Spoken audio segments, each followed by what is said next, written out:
Good morning, all of you.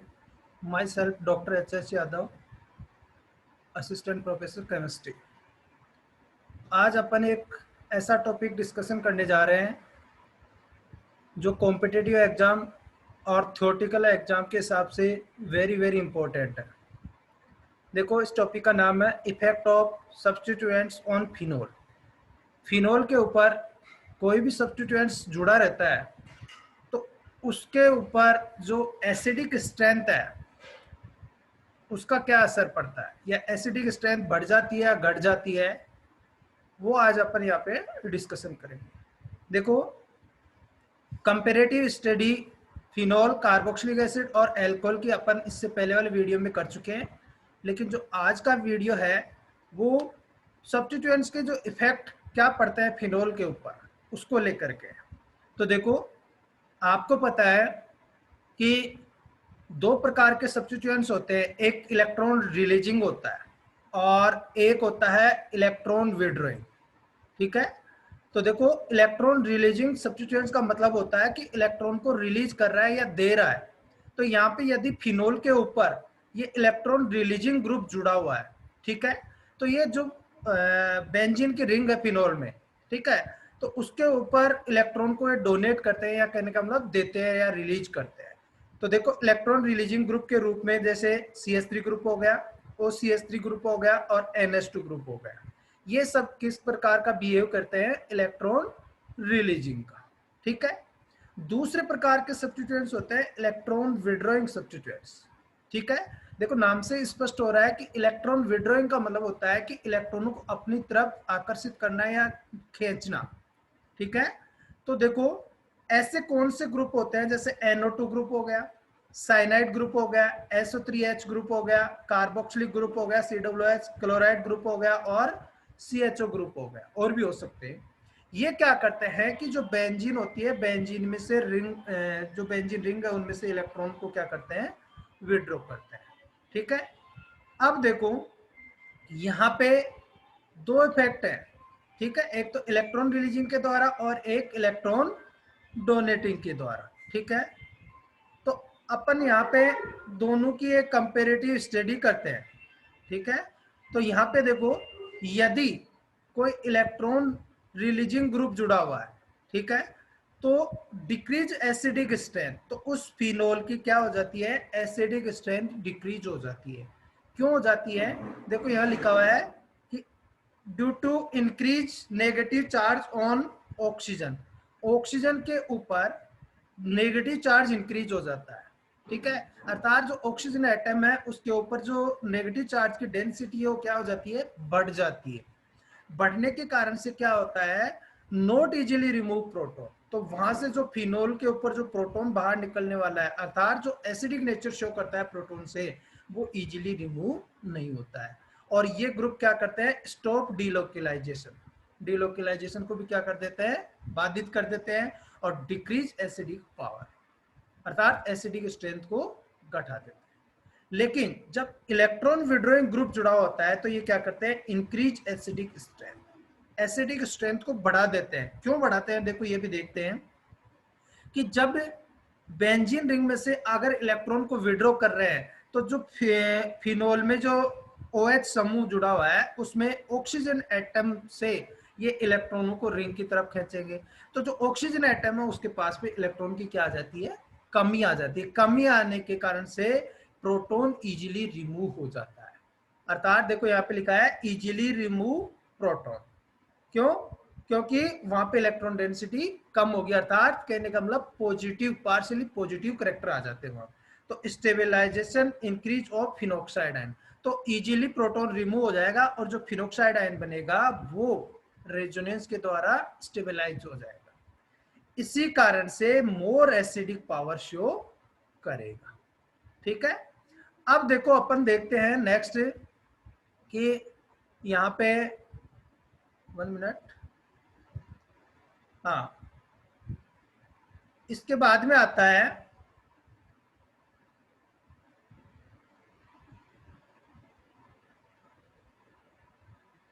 Hello, हाँ, इसके बाद में आता है देखो कि जब इलेक्ट्रॉन विड्रॉइंग ग्रुप जुड़ा हुआ है, ठीक है, तो कैसे क्या चार्ज डिलोकेलाइज होता है। तो देखो अपन ने यहाँ पे एक एग्जांपल लिया है। किसका एग्जांपल लिया है? पैरा नाइट्रोफिनोल का। अर्थात इसके जो फिनोल है इसके ऊपर NO2 समूह जुड़ा हुआ है, और अपन ने पढ़ा है कि NO2 समूह क्या है? इलेक्ट्रॉन विड्रॉइंग ग्रुप है, अर्थात इलेक्ट्रॉन को बेंजीन रिंग से बाहर निकाल रहा है, खींच रहा है। तो देखो और तो पैरानाइट्रोफिनोल का जो इलेक्ट्रॉनों को अपनी तरफ आकर्षित कर रहा है, तो फिनोक्साइड आयन प्राप्त हुआ। देखो यहाँ से प्रोटॉन रिमूव हो गया है, ठीक है। अब प्रोटॉन रिमूव होने के कारण से ये क्या करेगा? फिनोक्साइड आयन बन गया। और फिनोक्साइड आयन आपको पता है, पिछली वीडियो में अपन ने बताया था कि रेजोनेंस शो करता है, और रेजोनेंस के कारण से ये नेगेटिव चार्ज है। ये बेंजीन रिंग के अलावा देखो यहाँ पे नाइट्रो समूह जुड़ा है, तो जो NO2 ग्रुप के दोनों ऑक्सीजनों पे भी क्या करता है? ये रेजोनेंस शो करता है। इसी कारण से स्टेबलाइजेशन ज्यादा प्राप्त करता है। देखो यहाँ पे देखो इस ऑक्सीजन पे आ रहा है, वापस घूम के जा रहा है, ठीक है। तो कहने का मतलब यह है कि स्टेबलाइजेशन ज्यादा प्राप्त करता है रेजोनेंस के द्वारा। ओके, तो देखो यहाँ पे नीचे लिखा हुआ भी है, कुछ कंपैरेटिव स्टडी की है अपन ने, उनमें सारी चीजें दी हुई है, ठीक है। तो पहला जो एग्जांपल दिया हुआ है वो देखो, if electronegativity of electron withdrawing group increase then acidic strength of phenol increase।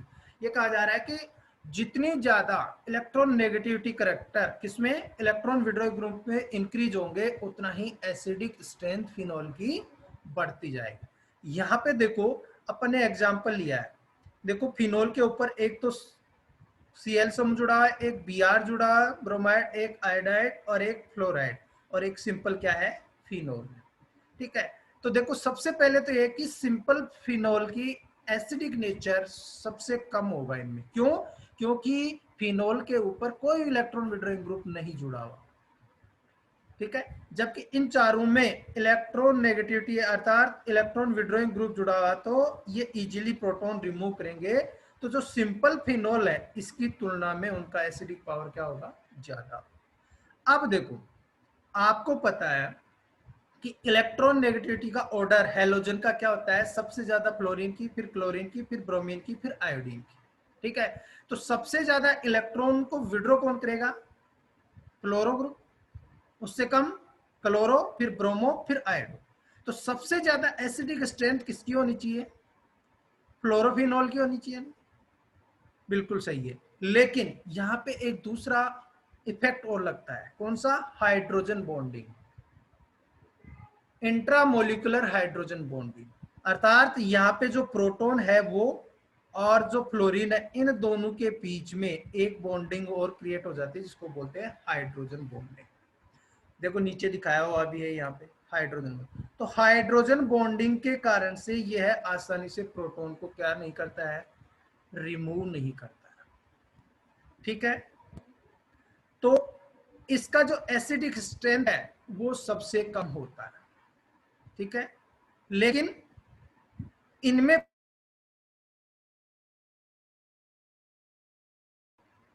दूसरा जो इफेक्ट है वो भी लागू हो रहा है, ठीक है। दूसरा जो इफेक्ट है -R इफेक्ट। तो इन दोनों में -R और -I लगता है, जबकि इसमें ओनली -I इफेक्ट लगता है। इसके बाद में देखो अपन देखते हैं, तो यहाँ पे आता है कि एक मेटा पोजीशन पे CH3 इलेक्ट्रॉन डोनेटिंग ग्रुप की स्टडी की गई है। तो यहाँ पे देखो एक मेटा पोजीशन पे, एक पैरा पोजीशन पे और एक ऑर्थो पोजीशन पे। तो देखो मेटा पोजीशन पे ओनली -I इफेक्ट या +I इफेक्ट ही लगता है, जबकि ऑर्थो और पैरा पे हाइपर कॉन्जुगेशन और रेजोनेंस इफेक्ट दोनों लगते हैं। तो यहाँ पे रेजोनेंस तो है नहीं, हाइपर कॉन्जुगेशन होगा। तो देखो जहां पे +H और +I इफेक्ट लग रहा है, ठीक है, और इलेक्ट्रॉन डोनेटिंग ग्रुप है आपको पता है, तो उनका एसिडिक नेचर क्या होगा? कम होगा। तो देखो जो ये ऑर्थो वाली पोजीशन पे CH3 समूह जुड़ा हुआ है, इसमें +H और +I इफेक्ट ज्यादा लगेगा, इसके कारण से इनका एसिडिक नेचर क्या होगा? कम होगा। और आपको पता है कि इसमें पैरा पोजीशन पे प्लस एच है और प्लस आई है, लेकिन हाइपर कॉन्जुगेशन दूरी बढ़ने के साथ साथ में थोड़ा सा डिक्रीज भी हो जाता है, या इंडक्टिव इफेक्ट की बात करें तो उसका पावर डिक्रीज हो जाता है। तो इसका पावर डिक्रीज होने के कारण से क्या होता है, ये इसके कंपैरिजन में, औरतों के कंपैरिजन में जो पैरा है वो एसिडिक नेचर ज्यादा शो करेगा। और आपको पता है इसके ऊपर तो केवल केवल प्लस आई इफेक्ट लगा हुआ है, तो इन दोनों की तुलना में इसका एसिडिक नेचर ज्यादा हो। नीचे वाले एग्जांपल में दिया गया है कि देखो यहाँ पे जो एक पैरा पोजीशन पे नाइट्रोफिनोल है और एक पैरा क्लोरोफिनोल है, इन दोनों में जो माइनस आई इफेक्ट देखा जाए ना, तो जो NO2 ग्रुप है वो माइनस आई इफेक्ट ज्यादा शो करता है, तो इसका एसिडिक नेचर ज्यादा है। फिर आ गया सिंपल फिनोल, फिर इसमें देखो प्लस आई इफेक्ट दिखा रहा है। अब प्लस आई में भी एक CH3 समूह और एक OCH3 समूह है, तो इलेक्ट्रॉन रिलीजिंग पावर OCH3 समूह का क्या होता है, ज्यादा होता है, इसके कारण से इसका एसिडिक नेचर क्या आएगा, सबसे कम आएगा। तो देखो बच्चों, आज के वीडियो से आपको ये पता चला होगा कि जो फिनोल के ऊपर जो सब्स्टिट्यूएंट्स जुड़े हुए होते हैं उनके क्या इफेक्ट पड़ते हैं। तो ये कॉम्पिटिटिव एग्जाम में भी वेरी वेरी इंपॉर्टेंट क्वेश्चन है और थ्योरेटिकल एग्जाम के हिसाब से भी बड़ा क्वेश्चन आता है। Thank you.